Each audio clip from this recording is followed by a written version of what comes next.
Bienvenue, chers frères et sœurs, à mon programme Le Verbe divin, une étude biblique hebdomadaire sur les lectures liturgiques de chaque dimanche. Ce programme nous aide à nous familiariser avec la parole de Dieu, toutes les trois lectures que nous écoutons pendant la messe de dimanche. Ça nous aide, comme nous comprenons déjà bien avant les lectures, ça nous aide à bien participer à la messe activement, intentionnellement et je voulais dire de participer avec prière parce que si nous ne comprenons pas Jésus quand il nous parle à la table de la parole, ça c'est la première partie de la messe, cela affecte négativement la deuxième partie de la messe quand Jésus nous invite à la table de l'Eucharistie. Donc, la compréhension de la parole de Dieu proclamée à la messe est très importante. Voilà pourquoi j'ai créé ce programme pour nous faciliter à connaître l'interprétation théologique et les implications pastorales aujourd'hui. Bienvenue à ce programme. Je suis Père Léon Andou, missionnaire du Verbe divin, communément connu comme SVD. Je fais de mon mieux pour garder ce programme 10 minutes minimum et 15 minutes maximum chaque lundi. Voilà. Ce dimanche, le 24 août 2025, c'est le 21e dimanche du temps ordinaire en essai. Je nous encourage de lire les trois lectures avant d'ouvrir cette vidéo. Comme ça, vous savez déjà de quoi il s'agit-il dans les trois lectures que nous allons étudier.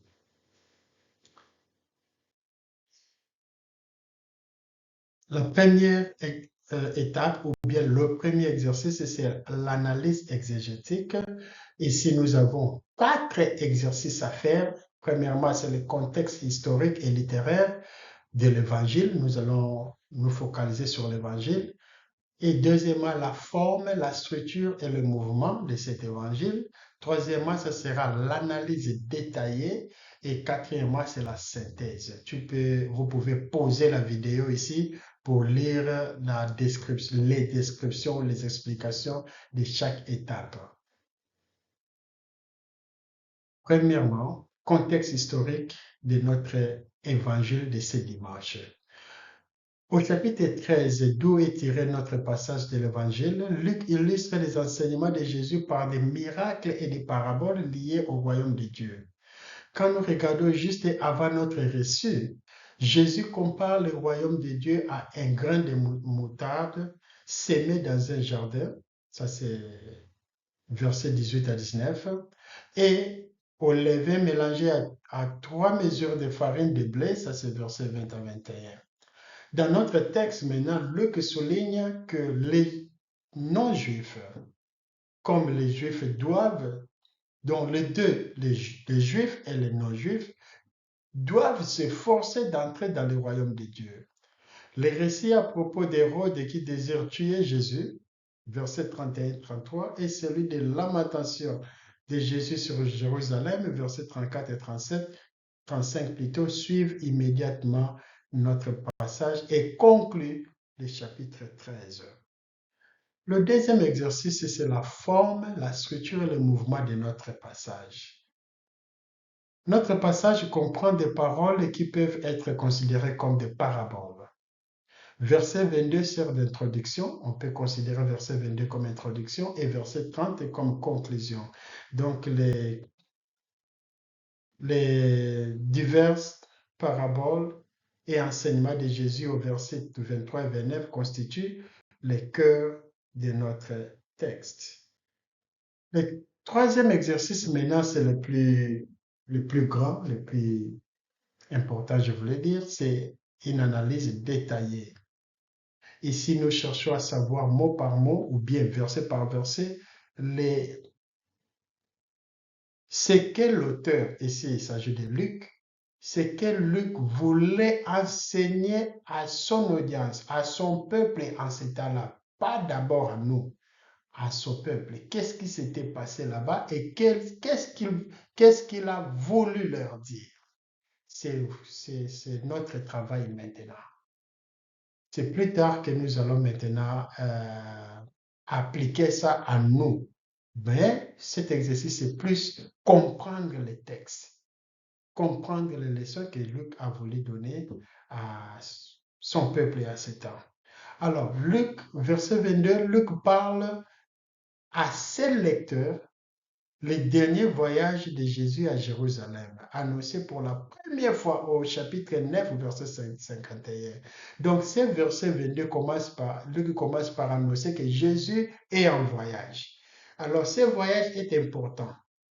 C'est le voyage vers Jérusalem. Et nous savons, comme je l'ai dit déjà dans les autres dimanches précédents, c'est ce voyage qui va le conduire c'est à Jérusalem où il sera arrêté.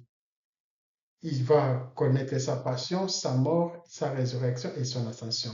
Donc Jésus se dirige vers la fin de sa vie terrestre. Ce rappel est important car il clarifie le contexte de tous les enseignements de Jésus dans ses récits de voyage. Luc a rassemblé tous ces enseignements à partir du chapitre 9, verset 51, jusqu'au chapitre 19, verset 27, pour dire que vraiment c'est très important, tous les enseignements que Jésus leur a donnés pendant ces voyages. Maintenant, le verset 23 à 29, la question de savoir si quelques personnes seront sauvées provient d'un homme anonyme, ce qui indique qu'il s'agissait d'une préoccupation courante à cette époque. C'est comme aujourd'hui. Donc, à cette époque-là, les gens se posaient la question, est-ce que tout le monde sera sauvé? Est-ce que beaucoup de gens vont aller à l'enfer? Comment? Donc, la question, c'est, est-ce que peu de gens seront sauvés? Voilà. Je pense qu'aujourd'hui, on pose la même question. Jésus répond indirectement à cette question par 3 paraboles, très bref, montrant que les restrictions à l'entrée dans le royaume ne viennent pas de Dieu, mais de la réponse humaine à l'invitation divine. Donc ici, c'est pour savoir combien seront sauvés, combien ne seront pas sauvés. Ce n'est pas à Dieu, mais c'est plutôt, ça dépend de la façon dont le croyant répond à l'invitation de Dieu. Voilà. Alors, la première parabole parle de la porte étroite, verset 24. Le mot grec utilisé ici, c'est agonizomai, qui signifie exercice intense des muscles et de la force. Donc, pour entrer par la porte étroite, les croyants doivent utiliser la force physique, se forcer, se faufiler pour entrer. Donc Jésus utilise cette image pour dire que l'entrée pour aller au ciel, pour être candidat au ciel, nous devons utiliser cette force-là maintenant spirituellement. Et comment on va les utiliser? Cet effort implique 2 choses. D'abord, la repentance des péchés. Nous devons utiliser la force spirituelle pour nous repentir à chaque fois que nous péchons. Alors, la repentance des péchés, Luc en a déjà parlé au début de ce chapitre. On se souvient que notre passage est tiré du chapitre 13. Donc, au début de ce chapitre, versets 1 à 5, il a parlé de la repentance des péchés. Donc, on doit s'efforcer pour se repentir. Et deuxièmement, cet effort implique la culture et la fertilisation de sa vie spirituelle, de la vie spirituelle des croyants pour produire des bons fruits. Donc, Luc est en train de leur dire, pour entrer dans le royaume des cieux, vous devez vous efforcer, vous devez utiliser comme quelqu'un qui utilise sa force physique pour entrer par la porte étroite. Vous aussi, vous devez faire tout pour vous repentir. Vous savez que la repentance n'est pas facile. Il y a certaines choses, certains péchés qui sont vraiment lourds, difficiles pour décider s'il faut se débarrasser ou non. Alors, se débarrasser de certains péchés devient un grand travail à faire. Alors, Luc les encourage d'efforcer, d'utiliser la force pour se repentir. Aussi d'utiliser la force pour faire le travail de l'agriculteur, cultiver la terre autour d'un arbre ou bien d'une plante, mettre les fumées dans la fertilisation pour que la plante ou bien l'arbre puisse produire des fruits. Alors, cet exemple, c'est la deuxième histoire dans ce chapitre 13, verset 6 à 9, là où il parle de l'arbre qui ne produisait pas de fruits. Donc, tout est connecté dans ce chapitre. La deuxième parabole concerne les croyants qui tardent à se repentir. Ils trouveront la porte du royaume verrouillée par Jésus. Ici, Jésus parle de, on n'a pas, le retard n'est pas toléré. On doit saisir l'occasion pour se repentir. Pas de retard. Oh non, je vais me repentir demain, j'attends d'abord. Non, quand on connaît le péché, on doit se repentir. Et la troisième parabole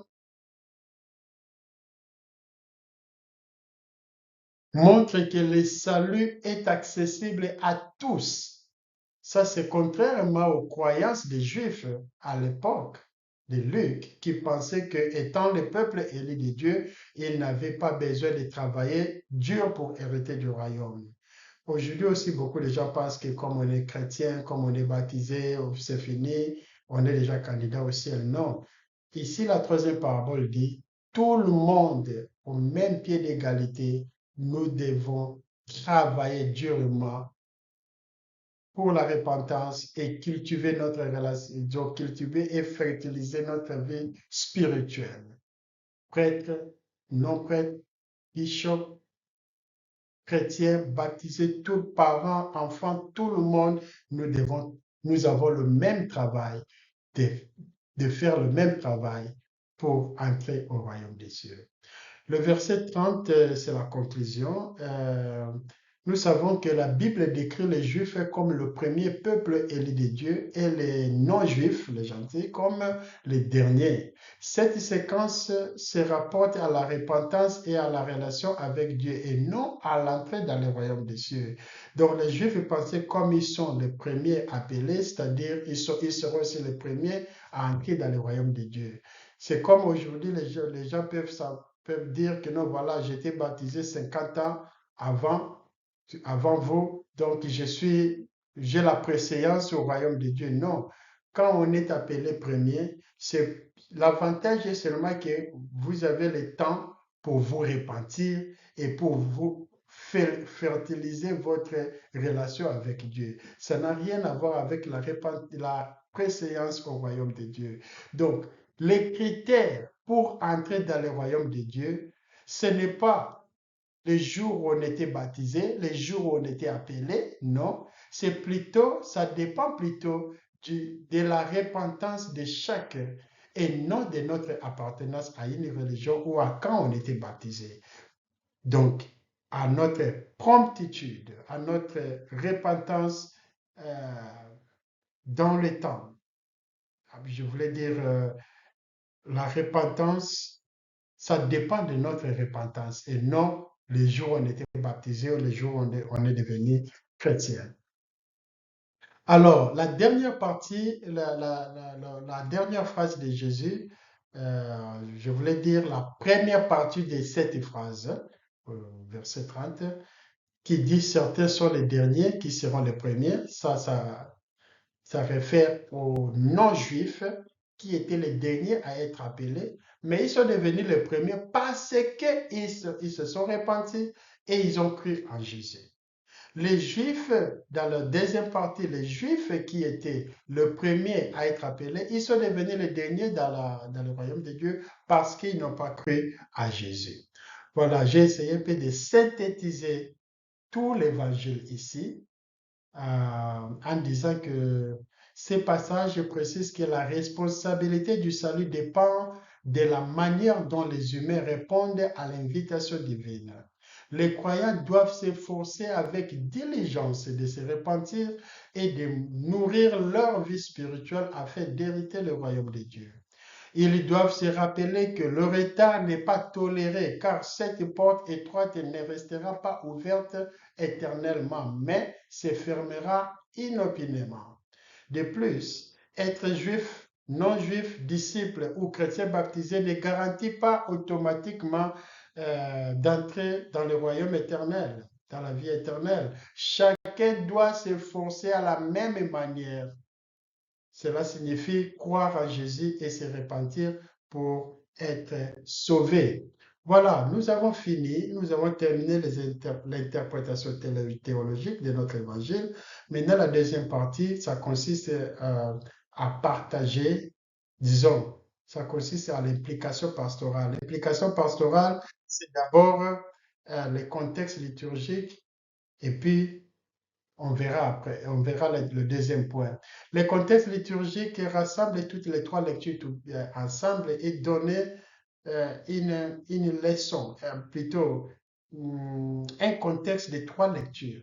J'ai dit ceci. Les lectures bibliques de ce dimanche abordent les conditions nécessaires pour entrer dans le royaume de Dieu. Dans la première lecture, Dieu promet de rassembler toutes les nations et toutes les langues, y compris les Juifs en exil, pour qu'ils contemplent sa gloire. Dans l'Évangile, Jésus confirme cette universalité du salut, mais précise que tous, Juifs et non-Juifs, disciples et simples croyants, doivent s'efforcer de la même manière pour entrer dans le royaume de Dieu. S'efforcer signifie profiter de tout ce qui nous conduit à la repentance et à l'observance des enseignements de Jésus et de l'Église, comme endurer nos épreuves comme une discipline, je voulais dire, une discipline divine, euh, comme nous parle, comme nous exhorte Saint Paul dans notre deuxième lecture.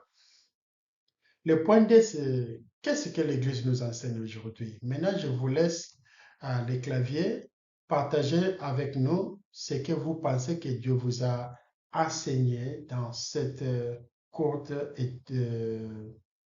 étude biblique. Je vous encourage de suivre ces vidéos via YouTube et dans les commentaires, dans les messages, laissez un petit message. Comme ça, les autres qui vont lire votre partage, ils vont apprendre de votre expérience. Dites-nous une ou deux ou trois leçons que vous pensez que Dieu vous a enseignées aujourd'hui. Merci beaucoup. N'oubliez pas de liker et de vous abonner. Désolé, j'ai pris 18 minutes au lieu de 15 minutes, mais ça arrive quand même. À nous revoir le lundi prochain. Que Dieu Tout-Puissant vous bénisse, Père, Fils et Saint-Esprit. Amen.